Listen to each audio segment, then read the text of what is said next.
Welcome back to an episode of Gord's Garage. I just pulled this belt off so this pump would not be trying to crank around because this has got a rubber seal inside of it.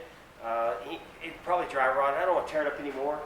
But I'm thinking about putting a battery on this, trying again to get it to crank, and then possibly putting some fuel to it and see if it fire off.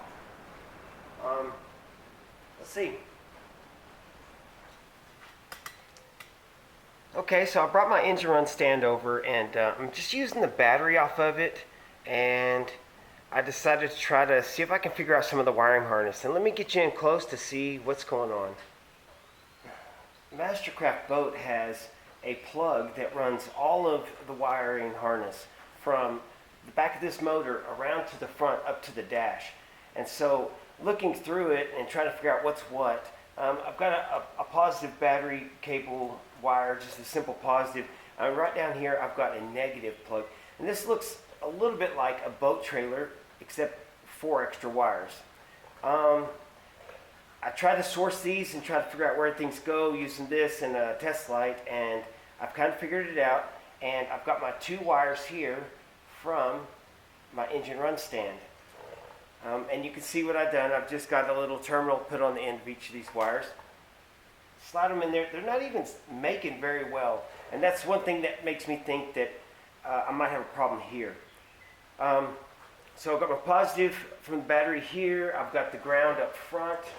And yeah, that's about it. So now if I reach up here and turn this to on, my lights come on because this is all powered through its own source. I have nothing going on over here on the motor, and I can reach up here and hit start. And that tends to want to just click. It sounds pretty good, so let me jump it. The same thing. So I think I might have a good connection here. I just got either a weak starter or the engine's locked up and I need to turn it over. So let's see if the engine's locked up.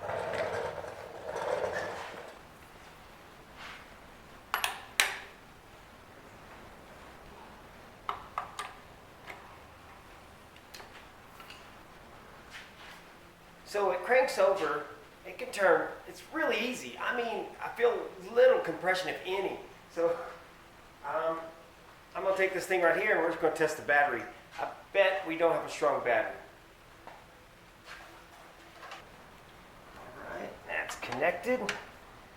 All right, it's showing me a good 12 volts. That's good. Now when I press this, this is going to put the battery under a load and the needle will change its position. And we're at about 200 co-cranking amps. That's not really good. So I've got a jumper battery on there and it still doesn't want to start. It just doesn't like.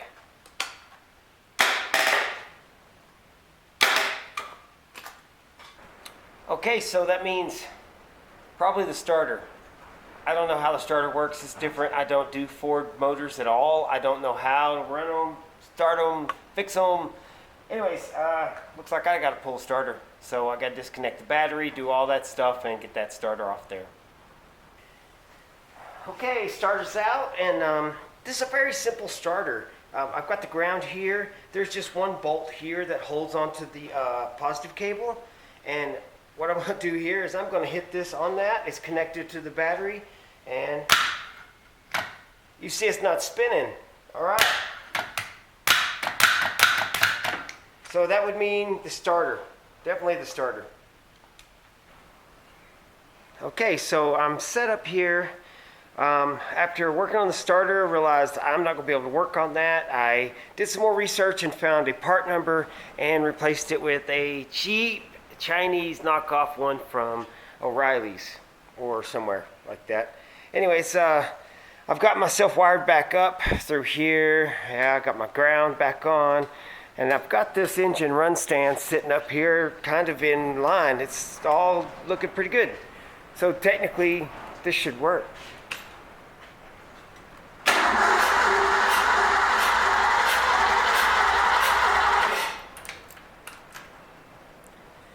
Well, that kind of sounded okay. So I've got a can of starting fluid right here. Let's throw some ether in it, see what happens.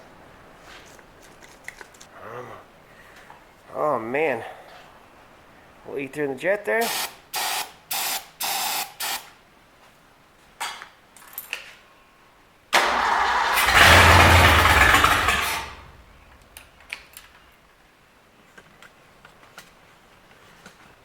Now, that didn't sound too bad. What would the next step be? Let's run some fuel line into a gas can and see if I can't get this thing to run all on its own. Okay, so I took it a step further and went ahead and attached the throttle linkage. And I've got a hose going from the pump over to the gas can. So technically I should be able to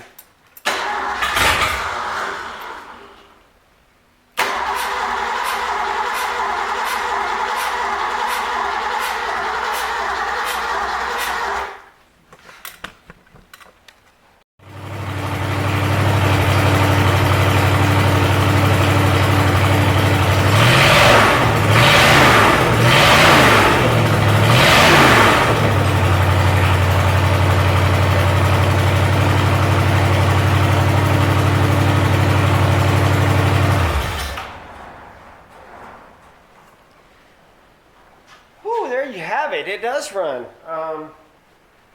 Took a little finagling and there's something very strange happened. I gotta show y'all this.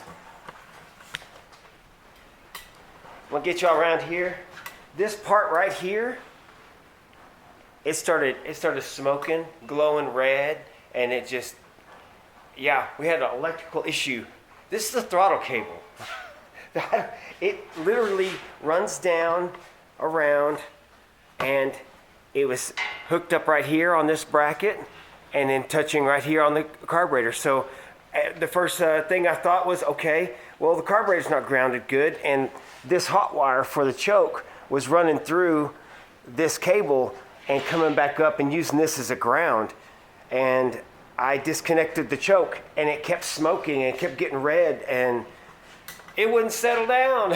So I disconnected that throttle linkage.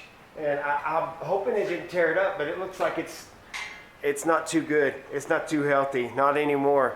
I might have to buy another cable. I've got one more laying around here somewhere I can use. But yeah, there you have it. That sucker actually runs. I can just fix a couple of water jackets and stick it back in the boat. Man, it sounds good too.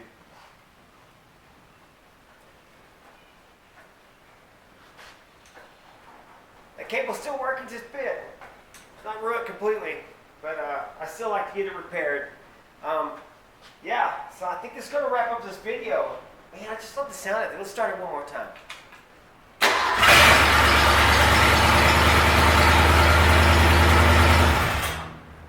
Yeah, man, it sounds good. Y'all have a good weekend.